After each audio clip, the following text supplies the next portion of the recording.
Now we're going to take a quick look at analyzing quality. We'll look at what rate distortion curves and BD-Rate functions are, what they mean and how they are used, how to produce them, issues with them, and looking at a better alternative.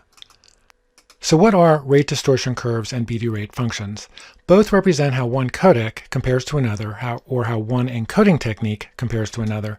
The rate distortion curve presents the data in a visual way, and the data rate is always down here, the quality metric is always here, and the quality metric can be objective metrics like VMAF or PSNR or SIMPLUS, or MOS scoring from a subjective evaluation. And here we're showing 4 codecs in comparison, and we can immediately look at the chart and see that the blue codec, VVENC, a VVC encoder from Fraunhofer, gives us the highest overall quality at all operating points in the chart. And we see that X.264, which is an H.264 codec, gives us the worst. So we see graphically which is the best, which is the worst, and where the other two fall in between. BD-Rate statistics give us the numbers. So BD-Rates compute the average difference between, in this case, the VVC codec and the AOM-ENC AV1 codec. And you read BD-Rate charts like this, starting with the row, and you say, okay, VVENC can produce the same quality as AOM-ENC at a bitrate reduction of 5.78%. It can produce the same quality as X.265 with a bitrate reduction of 28.56%. So negative numbers are good and positive numbers are bad. Turning it around, X.264, in order to produce the same quality as VVENC, has to boost the data rate by 72.68%. In order to produce the same quality as X.265, has to boost the data rate by 24.43%. This is the graphics, rate distortion curve. These are the numbers, BD-Rate stats. So the B in BD-Rate stands for Montagnard, and what these Montagnard functions do is they quantify the difference between two curves. So this is encoder A, this is encoder B, and here's the bit rate on this axis, here's the quality on this axis, and here's the difference in quality between the two techniques. So BD-Rate measures the data rate savings for delivering the same quality. So what we're saying is this is technique A, this is technique B. Technique B can deliver the same quality as technique A at a certain reduction in bit rate, and that's what BD-Rate is. BD-PSNR is the quality disparity for the same bit rate. So that's measuring this here, and it says, okay, at this bit rate, technique B is going to be this much better than technique A. And even though it says BD-PSNR, you can compute this with any quality metric, whether it's an objective metric like VMAF or a subjective metric like MOS. How you produce, typically you encode a test clip to at least 4 encoding points. Data rate could be 1 to 4 megabits per second. CRF values could be these. Then you plug into an Excel scatter chart to get something that looks like this. And typically when you're measuring, you want to make sure that you're measuring inside the typical operating range of the codec. You see VMAF ranging from 88 to around 96 here, which is the typical range for the highest quality clip in the encoding ladder. If we went down here to 60 or 70, we'd be producing data that's not relevant because few people produce their highest quality iteration at a VMAF value of say 60 or 70. How to compute BD-Rate functions. Let me just show you an article that kind of covers it all. Go to this URL and you'll get all the details.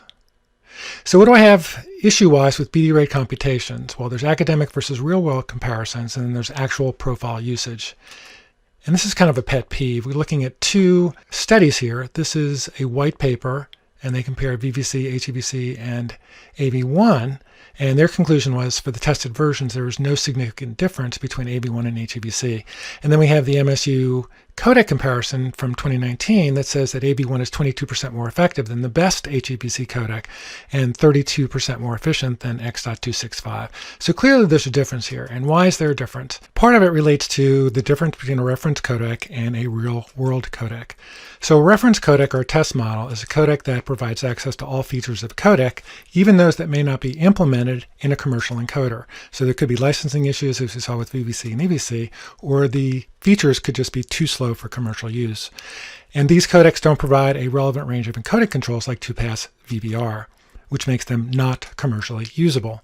Now, a real-world codec is commercially available, and it's accessible with an encoder that enables a full range of encoding controls relevant to a typical production environment, meaning you can use it to produce actual video that you ship.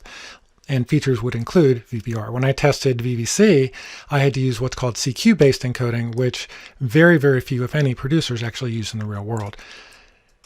So with academic comparisons, the goal is to benchmark theoretical codec performance.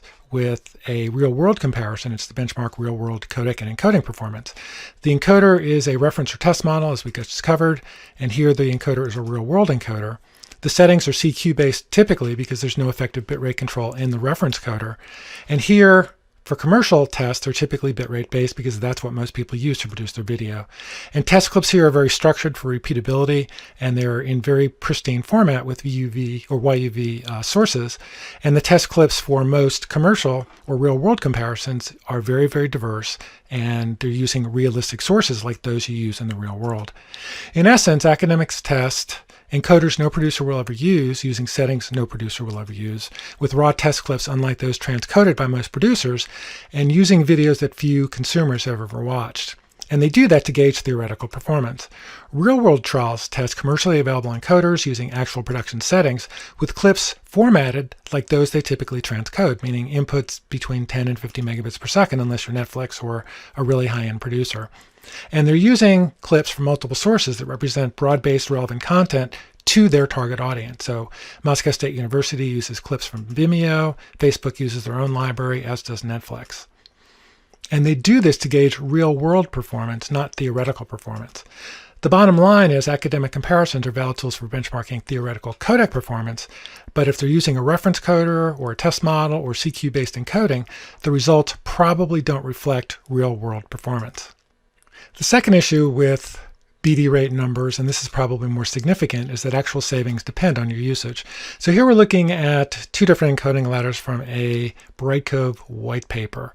And how much bandwidth do you save delivering HEVC to mobile viewers in ladder A rather than H.264? So in this particular ladder, 94% of the viewers are watching the stream at an average bandwidth of around 3.29 megabits per second. So if you change from HEVC or from H.264 to HEVC at this point, what do you save?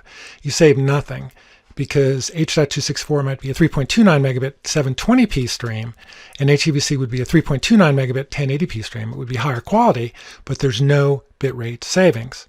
So in this case, switching from H.264 to HEVC would improve quality of experience, but it wouldn't save you any bandwidth. How much do you save here? With this ladder, you're delivering 100% of your streams to viewers who are watching on a 35.7736 megabit per second connection, which means almost all of them are retrieving the top profile. In this case, you're going to save significantly on bandwidth. The difference between the bit rates of the top rung, H.264 and HEVC. And this is typically where most of the savings are for most producers. The problem with BD-Rate stats is they don't take into account this distribution. So what's the alternative?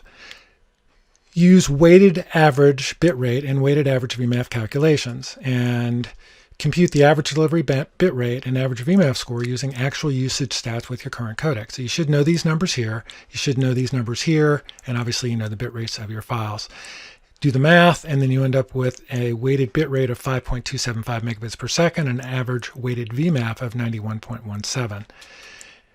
And it's weighted because we're using this information. And then do the same for HEVC, different VMAF scores, same or modified usage to account for the differences in bandwidth, weighted VMAF, and what we see is the actual bitrate savings are from 5.275 to 3.655, which is around 31%. The VMAF uplift is 2.11 VMAF points for that second of video. And these numbers would change dramatically if the distribution was here as opposed to here, and they would get even better if 100% of the viewers were watching, one or two of the top rungs.